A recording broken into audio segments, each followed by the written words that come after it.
दीपावली की बहुत बहुत शुभकामनाएं आप सबको। मेरे साथ देख रहे हैं आप, पूछता है भारत। शुरुआत दीपावली की शाम ऐश्वर्या के एजेंडा से।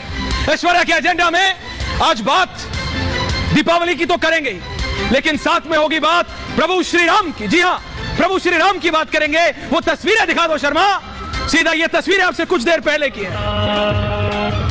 ये ऑडियो जो ये आवाज है, ये इतना मंत्र मुक्त कर देती है कि 1 मिनट को आपको लगता है कि आप खुद वहां हैं। आपको ऐसा लगता है कि आप खुद आरती में हैं। उत्तर प्रदेश के मुख्यमंत्री बाबा खुद वहां मौजूद है। नहीं 60-40 में जाओ, बाबा खुद वहां पे। और ये देखिए जरा, मेरा ऑडियो डाउन करके फुल फ्रेम कर दीजिए 30 सेकंड। ये देखिए फुल फ्रेम।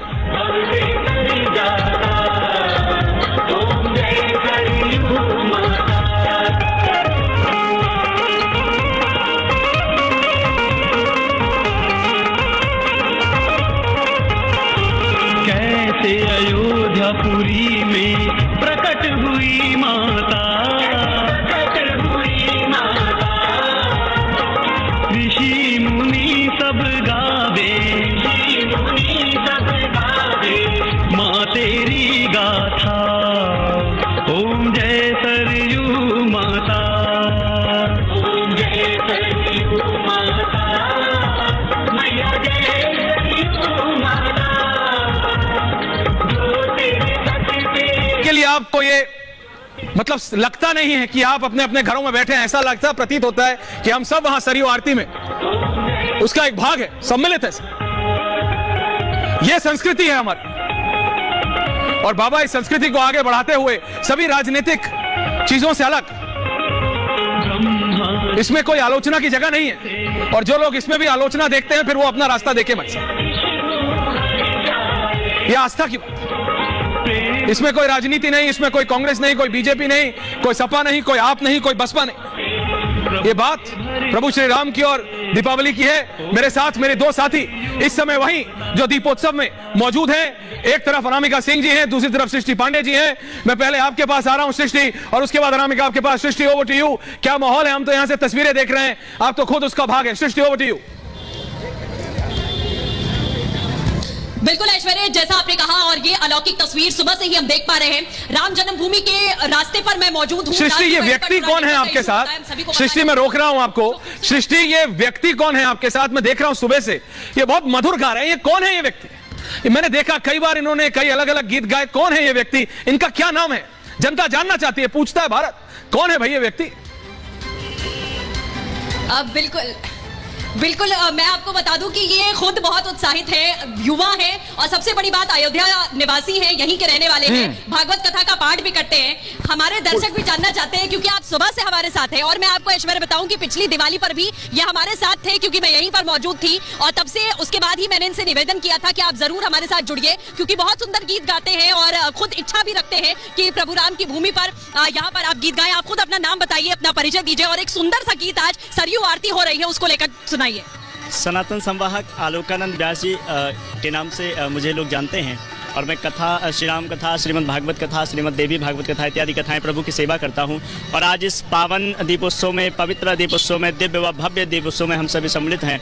दूर दराज से श्रद्धालुगण उपस्थित हैं, और ये मेरा सौभाग्य है कि रिपब्लिक भारत के द्वारा आज हमें पूरा भारत सुन रहा है, और हमारे द्वारा गुनगुनाए गए गीतों को भी सुन रहे हैं आप सभी बड़े भाव के साथ में। आइए सुंदर से गीत को और सुने बड़े भाव के साथ में।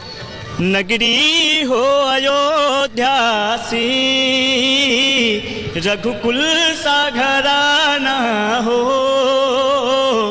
चरण हो राघव के जहाँ मेरा ठिकाना हो, चरण हो राघव के जहाँ मेरा ठिकाना हो त्याग भरत जैसा, सीता सी नारी हो, लव कुश के जैसी संतान हमारी हो, लव कुश के जैसी संतान हमारी हो।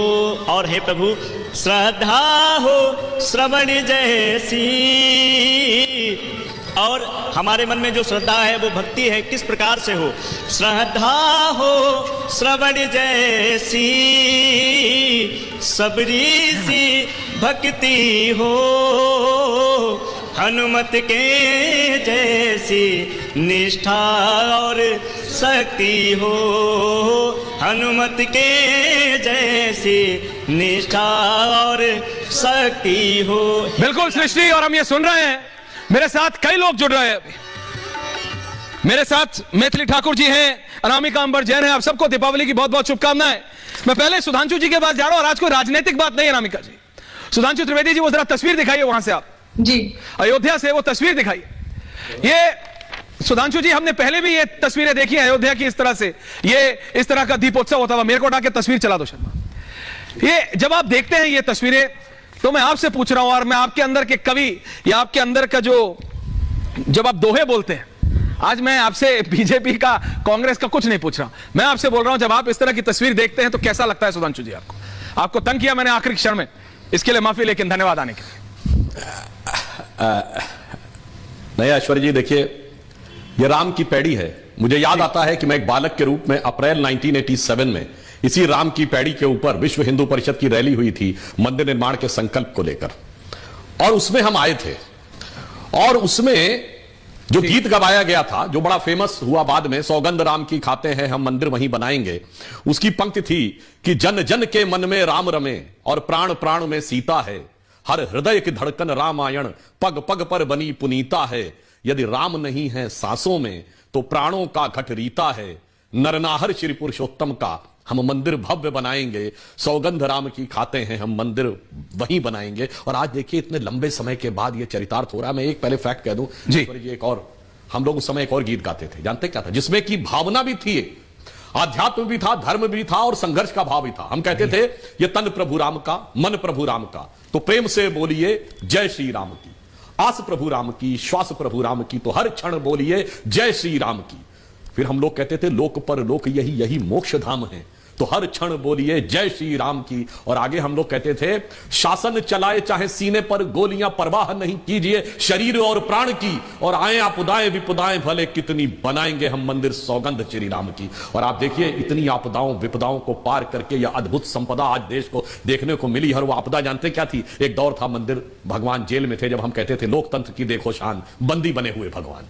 फिर भगवान के मंदिर पर प्रतिबंध लगा था, तो हम कहते थे तेरे भी जो मंदिरों पर प्रतिबंध लगा हो तो हिंदू कहलाना हमें छोड़ देना चाहिए। फिर भगवान टाट के छप्पर में आके बैठे, वो टाट के छप्पर जब फट जाता था तो कोर्ट जाना पड़ता था, क्योंकि सरकारें उसको चेंज नहीं करती थी। फिर वो समय आया है आज, जब भव्य और दिव्य स्वरूप में भगवान यहां विराजमान हुए हैं, तो इसे देखकर मेरे मन में एक और भाव आता है। देखिए मैं एक साइंटिफिक बात भी कहना चाहूंगा, और किसी को अंधविश्वास लगे तो वो भी कहना चाहूंगा। जब श्री राम जन्मभूमि का शिलान्यास हुआ 9 नवंबर 1989 जी, उस दिन देवोत्थानी एकादशी थी, यानी माना जाता वो एकादशी जिस दिन देवता सोते से उठते हैं। 30 अक्टूबर 1990 जिस दिन कार सेवा हुई, वो भयानक वाली कार सेवा जिसमें गोलियां चली, उस दिन भी देवोत्थानी एकादशी थी। अब संयोग मानिए या दैव योग कि 9 नवंबर 2019 को जब जजमेंट आता है, तो एक तो 9 नवंबर को ही आता है जिस दिन शिलान्यास हुआ था, और 8 और 9 नवंबर को देवोत्थानी एकादशी थी। यानी कहीं ना कहीं देवताओं का दैवीय संदेश इसमें दिखाई पड़ रहा था। और एक साइंटिफिक बात कहता हूं, ये जो हमारा दीपावली का पर्व है, ये जानते क्या होता है? हम पर्व भी कहते हैं और हम उत्सव भी कहते हैं। उत्सव होता है किसी भी चीज की प्रसन्नता के लिए मनाया जाना जी। जैसे कि आप कहेंगे विवाह एक उत्सव है, पर विवाह को पर्व नहीं कहते। पर्व होता है ग्रहों की खगोलीय गणना के अनुसार। तो ये जो दीपावली है, ये कार्तिक मास की अमावस्या को होती है, जिस दिन एस्ट्रोनॉमिकल कैलकुलेशन के अनुसार जो कोण बनता है धरती का सूर्य से, वो डार्केस्ट नाइट होती है। और उस डार्केस्ट नाइट में जब हम लाखों दिए जलाते हैं, तो मानव मन की चेतना जो अंधकार को चुनौती देती है, ये उसका प्रतीक होता है, इसलिए ये पर्व कहलाता है। मगर उत्सव इसलिए है कि इस दिन भगवान राम आए थे। और ये उत्सव और भी महत्वपूर्ण इसलिए है कि संविधान के उस चैप्टर पे जिसमें फंडामेंटल राइट्स यानी मूलभूत कर्तव्यों का वर्णन है, उस मूल संविधान की प्रति में अयोध्या की तरफ आते हुए भगवान राम, माता सीता और लक्ष्मण का चित्र है। अर्थात संविधान निर्माताओं ने भी माना था कि कर्तव्य भगवान की मर्यादा से ही प्रेरित है। तो मैं मानता हूं कि यह हर दृष्टि से एक अद्भुत अलौकिक सुख का कारक दृश्य दिखाई पड़ा। इतनी कविताएं और इतने गाने आपने गा दिए हैं कि अनामिका जी और कन्हैया मित्तल जी को लग रहा है कि वो क्या करें, वो अब राजनीति शुरू कर दे क्या? सुधांशु जी, आपने इतनी कविताओं की एक एक दो लाइन सुना दी हैं कि अब कन्हैया मित्तल जी बोल रहे हैं भाई मैं क्या करूं, गाना तो मेरा काम था, गाता तो मैं अच्छा हूं। सुधांशु जी को इतने गाने और इतने दोहे याद है, करूं क्या मैं? है सुधांशु जी? नहीं, देखिए यहां देखिए वो लोग भाव प्रवण होकर गाते हैं। गायन जो है हमारे यहां सिर्फ शब्द नहीं होता मान्यवर, गायन एक साधना है और हमारे यहां माना जाता है कि संपूर्ण संसार जो है वो लय के कारण है। इसीलिए डूम शब्द जो अंग्रेजी का है उसका संस्कृत में अनुवाद है प्रलय।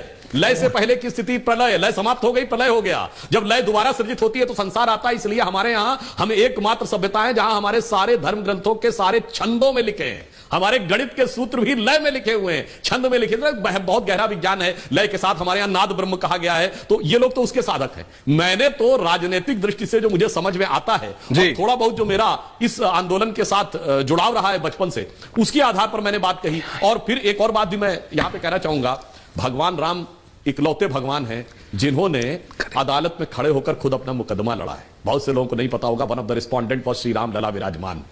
अर्थात मर्यादा कोई सीमा तक किसी ने नहीं निभाया होगा जो भगवान राम ने निभाया है। जैसे अपने कालखंड में बाप बेटे को मारकर गद्दी पे बैठता, बेटा बाप को मार के गद्दी पे बैठता है, तो उन्होंने आदर्श निभाया कि बाप के पिता के वचन के लिए राज छोड़ के चला जाऊंगा। जहां आदर्श होता है कि भाई भाई का गला काट के गद्दी पे बैठता है, वहां आदर्श यह था कि खड़ाऊ रख के शासन करूंगा। अर्थात मानवीय मूल्यों की श्रेष्ठता और पराकाष्ठा का प्रतीक यह पर्व है और यह सभी को समान रूप से प्रेरित करता। शायद मेरी जानकारी में करीब 50 देशों के लोग आए हैं और हिंदू तो उसमें से मेरे ख्याल से एक दो को छोड़ के नहीं होंगे। अर्थात कोई भी धर्म मत संप्रदाय राष्ट्र हो, विश्व का कोई क्षेत्र हो, भगवान राम कुछ कुछ वैसे ही नजर आते हैं जो तुलसी ने कहा है, सीता राम मैं सब जग जानी, करहूं प्रणाम जोरी जुग पानी।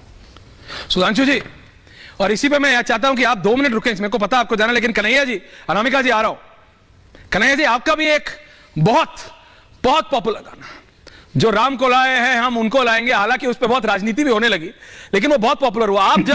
आप जैसे गायक, आप जैसे लोग जब ये तस्वीरें देखते हैं, आम व्यक्ति इसको देख के बिल्कुल उसको लगता है कि यार यही तो मेरी कल्चर है हिंदुस्तानी को, और इसको धर्म में नहीं बांटना चाहिए। सबको लगता है दिस इज अ कल्चर। हाँ, प्रॉब्लम्स हैं, विपक्ष वाले बोलेंगे ये कर रहे हो वो नहीं कर रहे हो, वो सारी बातें होंगी, लेकिन जब ऐसा त्योहार होता है, ऐसा समय होता है, तो बात अगर आस्था की हो, बात प्रभु राम की हो, तो उसमें सबको एक साथ हो जाना चाहिए। कन्हैया जी, देखिए, धार्मिक भावनाएं और खुद की भावनाएं, बड़ा फर्क होता है उसमें।